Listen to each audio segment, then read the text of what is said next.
And we are back. NFL Week 12 predictions.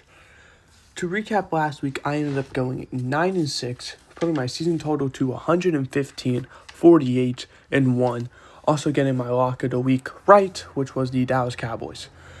For the games I got wrong were the Panthers Falcons, the Bears Vikings, Bengals Steelers, 49ers Cardinals, Chiefs Broncos, and Lions Eagles. This week, the Broncos, Chargers, Dolphins, and Commanders are all on a bye week. Let's get it. Starting out November 20th, 8:15 p.m., all games are in Eastern Standard Time. We have the 7-3 Bills at the Texans, who are 5-5.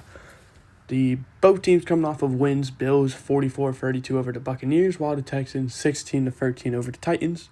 The key thing to note is it sounds like C.J. Stroud is yet again going to be out for this game, with the Texans barely beating the one-win Titans while scoring 16 points. And then you have the Bills, who beat one of the best teams in the league, the Buccaneers, by scoring 44 points.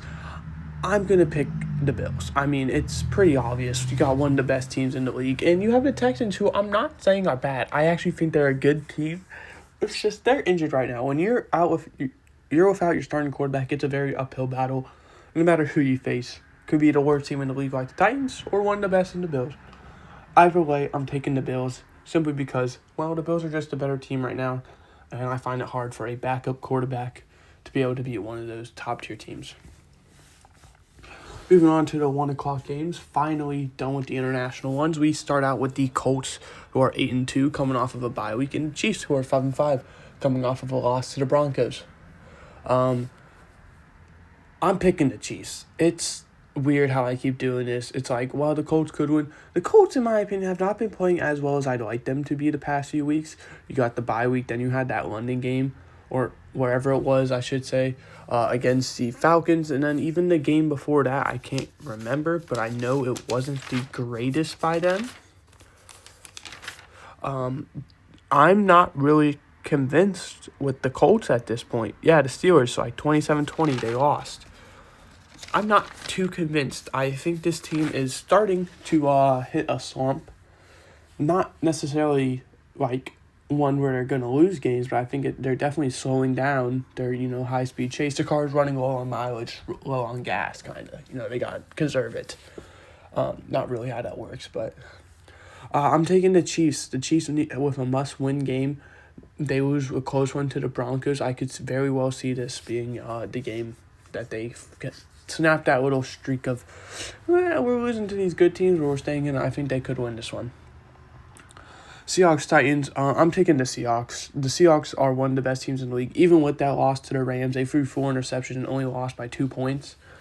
Another great team. And then you got the Titans, who are, in my opinion, and I'm sure a lot of people's opinions, the worst team. I mean, they stand alone with the worst record.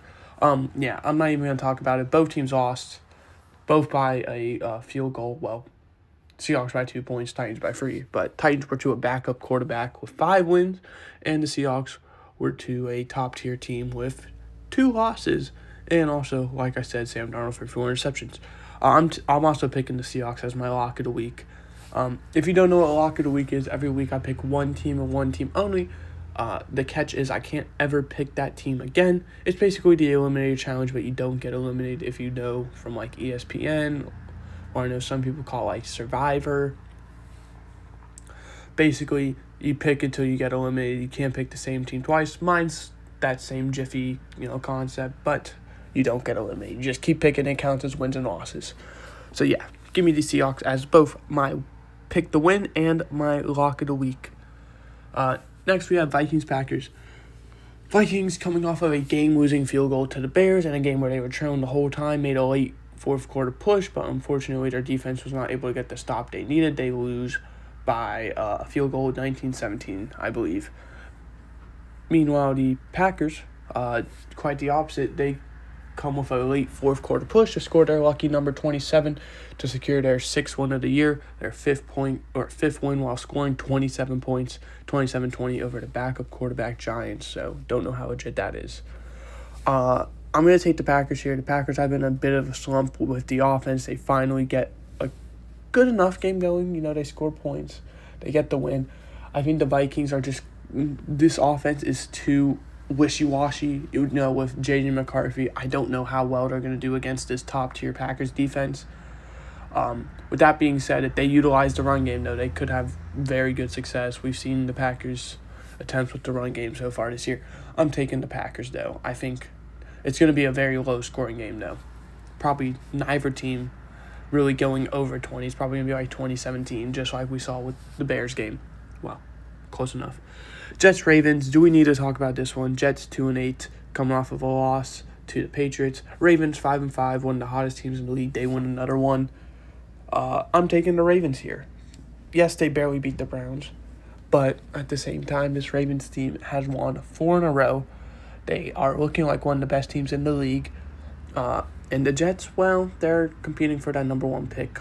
So, and you got the other who's, fought tooth and nail to get back into the playoff race. I don't see them dropping a, game where they shouldn't even be talked about as losing. This should be like the 1%. This would make, like, if you bet $10 on this game, you'd become a millionaire type of game if you pick the Jets. So, yeah. Giants, who are 2-9 at line, 6-4. Giants lose to the Packers, while the Lions lose to the Eagles. The key thing about this game is I don't know who their quarterback's going to be. I definitely should not be Russell Wilson. Jameis Winston played very well. It's going to be whether Jackson Dart is clear from concussion protocol or not. Either way, I'm going to be honest, it doesn't matter in my opinion. I'm taking the Lions. The Lions are one of the best teams. They have 4 losses. I don't think they're going to lose. Same thing with the Ravens. They are fighting tooth and nail for a playoff spot. They're not even in the playoffs at this point. I don't think they're going to lose to a 2-win team who might be playing with a backup quarterback or a quarterback who just came back from injury. I don't think that's happening, so I'm taking the Lions here.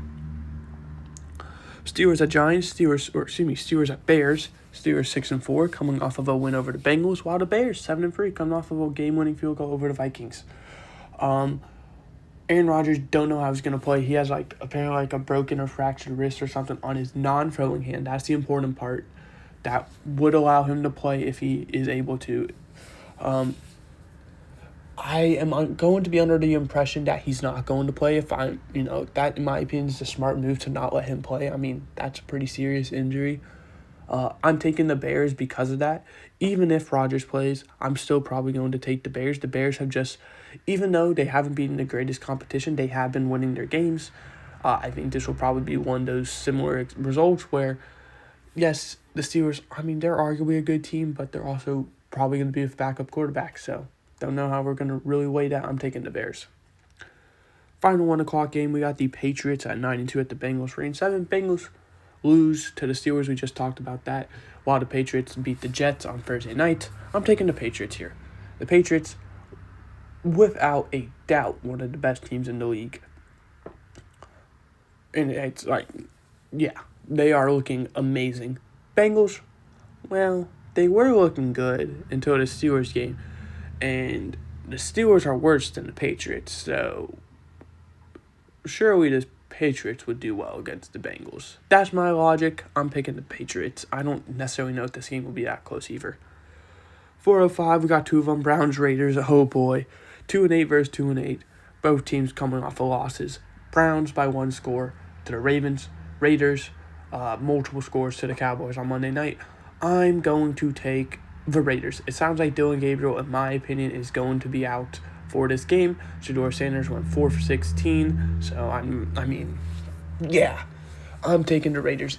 I think this is going to be a very bad game because this is probably going to be one. I would be surprised if this game scored more than 30 points combined.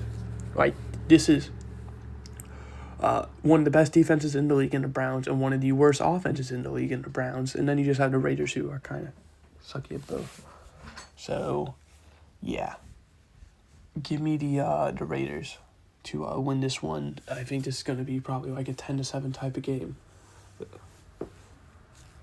Jaguars at Cardinals. Jaguars 6-4, Cardinals 3-7. The Jaguars coming off of a dominant win over the Chargers 35-6. While the Cardinals coming off of a loss to the 49ers in the game that wasn't very close.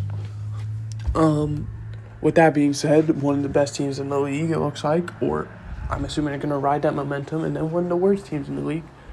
No-brainer here. give me the Jaguars. I think this is not going to be a very close game. Eagles and Cowboys, 4:25 p.m. Eagles 8-2, coming off of a win over the Lions on Sunday night. Cowboys 4-5-1, coming off of a win over the Raiders. I'm going to take the I'm going to take the Eagles here. Eagles. That's my pick, Eagles. I just find it hard to pick against the Eagles at this point. Yes, they're not winning their games very fancily, but they're winning the games nonetheless, so you can't really fault that. Now, I could very well see the Cowboys winning this one. With it being at home, this is obviously like one of the biggest rivalries in the NFL. I could very well see it happening, but I'm going to take the Eagles for now. Next, we have Falcons Saints. Oh boy, Falcons 3-7 losing both the game and their quarterback Michael Penix for what will most likely be the year, and Saints 2-8 coming off a bye week. I'm taking the Saints here. I'm not a big fan of Kirk Cousins in 2025. The Saints coming off of a bye week are going to have time to prepare for this game. I think the Saints are going to find a way to win this one. I think it's probably going to be a score of like 24-20. I'm going to take the Saints here. Sunday Night Football, we got the Buccaneers at 6-4 and the Rams who are 8-2. The Buccaneers coming off of a loss to the Bills, while the Rams coming off of a win over the Seahawks. I think the Rams are going to be all high and mighty after winning against arguably one of, if not the best teams going into that game. I think they're going to make a slip-up. I think the Buccaneers are going to find a way to win this game. The Buccaneers have had a very tough schedule recently, and I think they're due a win. I'm going to take them to win this game. And then finally, Panthers 49ers. Panthers 6-5, coming off of a win over the Falcons, and in overtime, by the way, with the backup the Panthers playing backup quarterback for that little end of it. 49ers win over the Cardinals. What's going to determine this game for me is where this is being played. This game is being played in San Francisco. I think this is a really good matchup at the moment. The Panthers, I do think, are on the up-and-coming, while the 49ers are one of the best teams in the league, but they are injured. I'm going to take the 49ers. I think this is going to be a very good Monday night game. I certainly hope it will be. To recap, the teams I'm winning, I have the Bills, Chiefs, Seahawks, Packers. Let me restart. Bills, Chiefs, Seahawks, Packers, Ravens, Lions, Bears, Patriots, Raiders, Jaguars, Eagles, Saints, Buccaneers, and 49ers winning, with the Seahawks as my lock of the week. If I didn't say your team, it means they're losing, or they're the Broncos, Chargers, Dolphins, and Commanders who are on a bye week. To quickly recap the playoff picture, yet again, no team clinched or eliminated. However, we are getting mightily close. For example, the Titans can no longer get the 1 seed. The Patriots at 9-2, Titans at 1-9. Even if both teams, won and lost out, Patriots would be 9-8, Titans would be 8-9. So Titans can no longer get the 1 seed. So we're getting to that point. But looking at the 1 seed, also the Broncos. 1 seed is the Broncos at 9-2, Eagles at 8-2. 2 seeds being the Patriots and Rams at 9-2 and 8-2. 7 seeds being the Jaguars at 6-4 and 49ers at 7-4. 3 seeds being the Bears at 8, or the Colts at 8-2 and the Bears at 7-3. 6 seeds being the Chargers at 7-4 and Packers at 6-3-1. 4 seeds being the Steelers and Buccaneers, both at 6-4. And then the 5 seeds being the Bills and Seahawks, both at 7-3. That is going to do for this episode. Let me know how you think I did, what games I should change around. Always open for criticism. And I'll see you guys next time. Goodbye. Hope you enjoyed.